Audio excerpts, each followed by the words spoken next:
خیانت یه اشکال اخلاقی نیست، یه استراتژی تکاملیه. آدما مخصوصاً تو بحث رابطه فقط با قلب تصمیم نمیگیرن. مغزشون یه سیستم تکاملیه که میخواد ژن‌هاشون رو بیشتر و بهتر پخش کنه. طبق نظریه‌های روانشناسی تکاملی، مردها ممکنه خیانت کنن چون مغزشون برای بیشینه‌سازی تولید مثل برنامه ریزی شده. یعنی جفت بیشتر، بچه‌های بیشتر، ژن‌های بیشتر تو نسل بعد.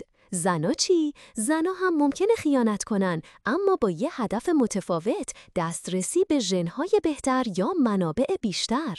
یه شوهر باثبات واسه مراقبت از بچه، ولی یه ژن بهتر از یه مرد دیگه؟ چرا که نه؟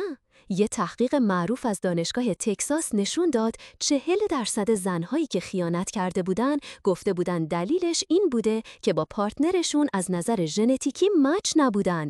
یعنی چی؟ یعنی خیانت همیشه از بی اخلاقی نمیاد، بعضی وقتا از یه منطق فرگشتی میاد که هزاران سال پیش تو مغزمون هک شده. اخلاق، جامعه، اونا رو بعداً ساختیم، ولی مغز هنوز داره بازی تکامل رو بازی میکنه. شاید خیانت اشتباه باشه، ولی از دید تکامل بعضی وقتا یه پلن بی کاملاً منطقیه.